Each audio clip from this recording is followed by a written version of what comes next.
And here it is, the San Martin or San Martin. I don't know. It's a Chinese brand, so I don't know how they want me to pronounce this.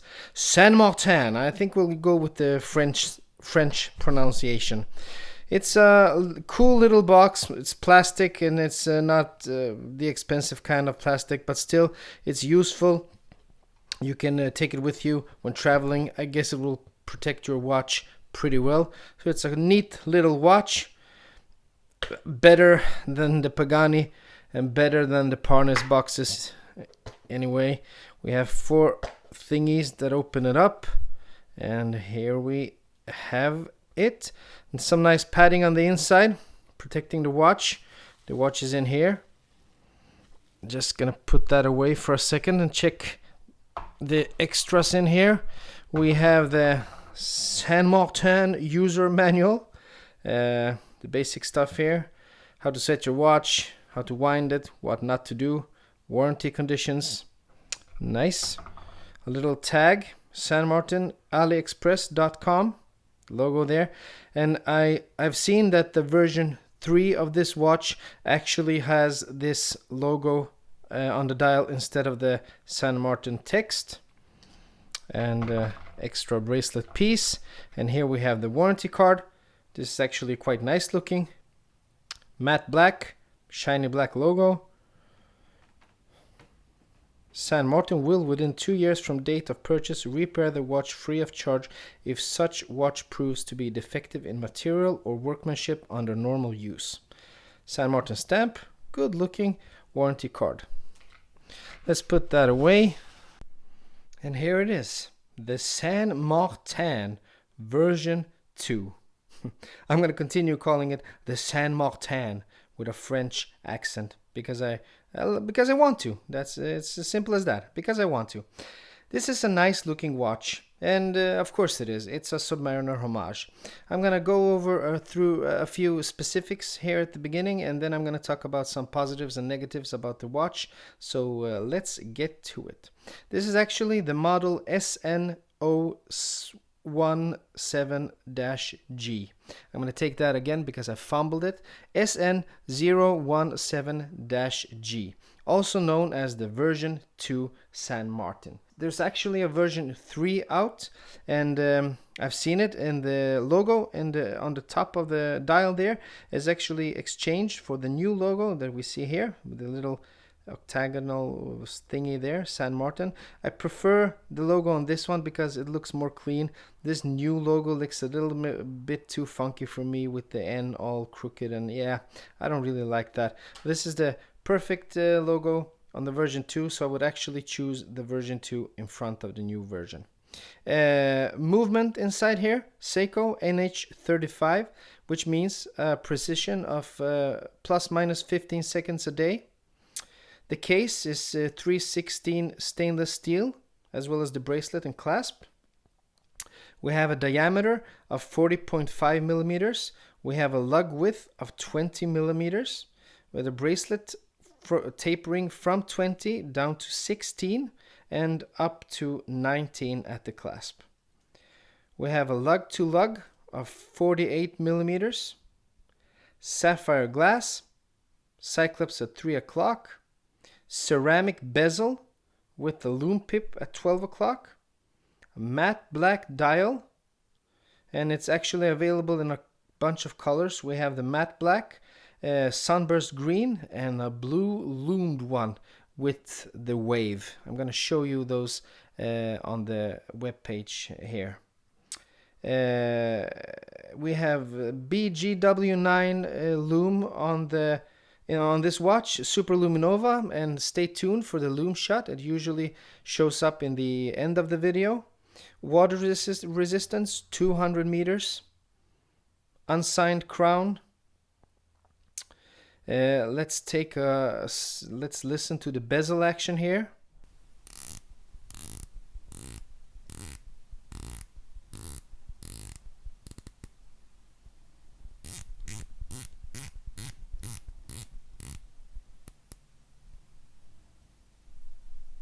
Brushed case on the top, polished on the sides, bracelet all brushed all the way. Clasp, all brushed all the way. San Martin logo on the lock there. 3-fold clasp. As you can see, nice heavy duty metal here. Micro adjustments, 6 of them. Perfect. Screwed links, perfect. Case back, sterile. Nothing at all on there. Easy access to the pins to remove the bracelet. This watch does a lot of things right, as you can see. And if you've watched my reviews for a while, you know the things that I'm going to point out as good on this watch. And so let's get to it. I'm going to point out some positives about this watch, and I'm going to save the negatives for last. First positive thing is that the watch feels good on wrist. It's a classic design, nothing fancy here. It's been done before, but it's this time they really did it right. We have another positive in the bracelet. It's a great bracelet. I really love that it's brushed all the way. We don't have anything polished here, even on the sides, which gives it durability that exceeds the polished parts of a watch bracelet, because scratches and those micro scratches, they won't appear as easily on this bracelet than they would on a polished one, and that's really great. The clasp is another great point on this watch. Is actually the best clasp that I've experienced on a watch in this price class. It's better than the Parnis, way better than the Parnis, better than the Pagani, and it's actually better than the Phoebus PY007 as well. The bracelet isn't, because I really like the bracelet on the Phoebus PY007, and they're on par with each other. Bracelet is the same, but I have to give the clasp to the San Martin. It's the long model of clasp that I like, and it feels really secure, made of thick leather, all brushed, looks really nice. A perfect clasp on a watch for this price.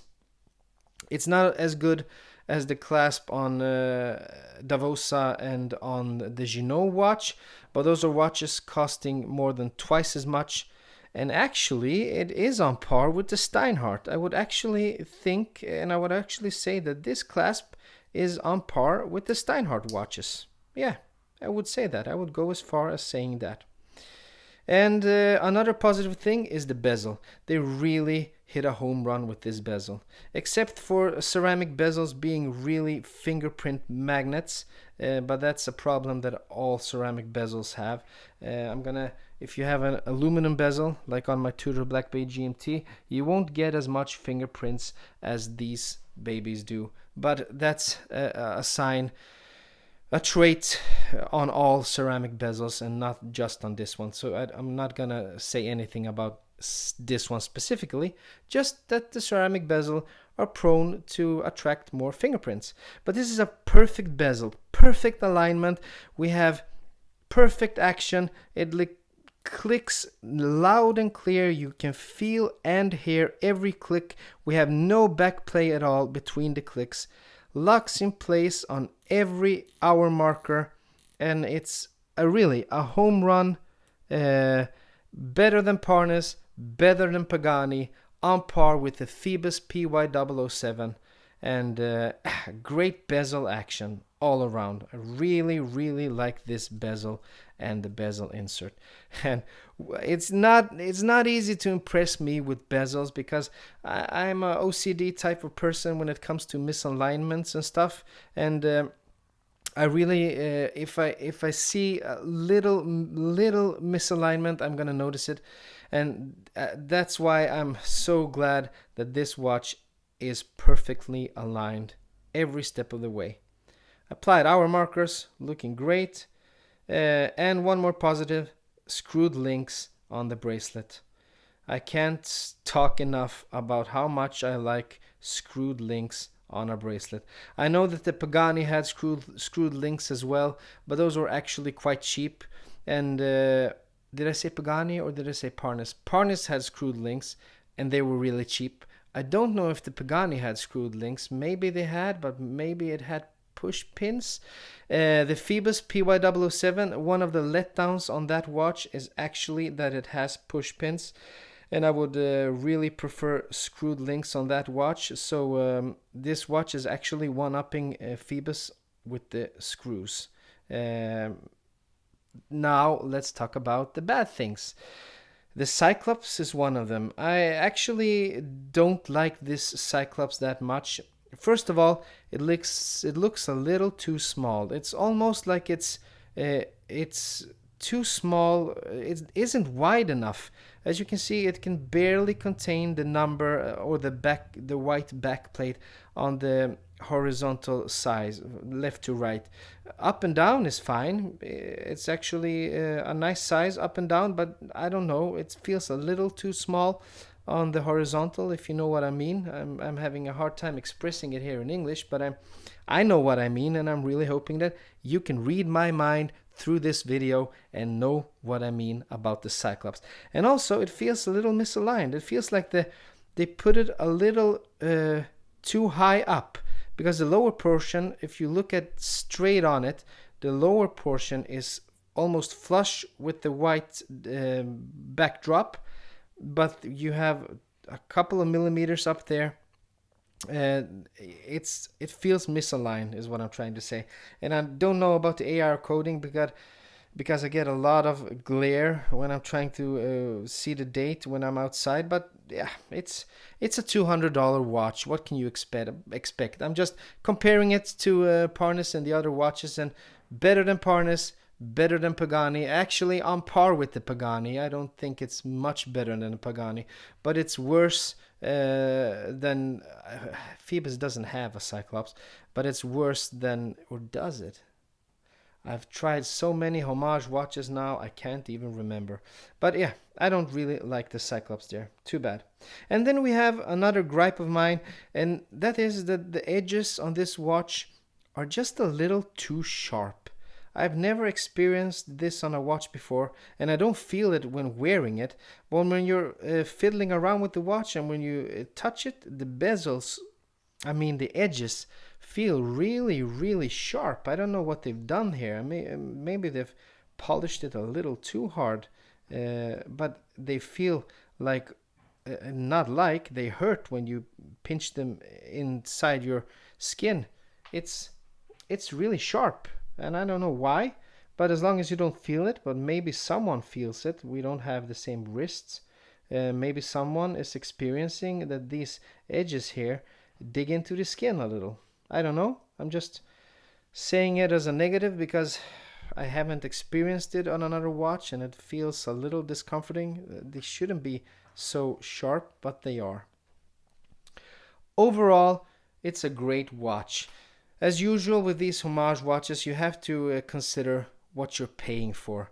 You pay $200 for a Seiko NH35 movement, a proven movement. You have sapphire glass, ceramic bezel insert, 200 meters water resistance. You have a nice warranty. You have a really good bracelet, a really nice clasp, and it's a good watch for the $200 that they want for it. Is actually, if I'm gonna rate the homage watches that I've had passing through my videos through the years, I would actually put this one, and I'm actually rating them in the price class that they are. So we have to rate this one against the Parnis, Pagani, and the Parnis, Pagani, and Phoebus. And this is actually it is, Parnis and Pagani are actually in a price class of their own because they're half of the price of this watch. So actually we can't measure it against them, but I'm going to do it anyway. But if I was to measure those four watches all together, I would actually put San Martin on a second place, just behind Phoebus, because this watch has a similar bezel action. I really like the bezel on the Phoebus as well. Good bezel, good watch all over, good bracelet as well as the Phoebus. Better clasp than the Phoebus, I must say that.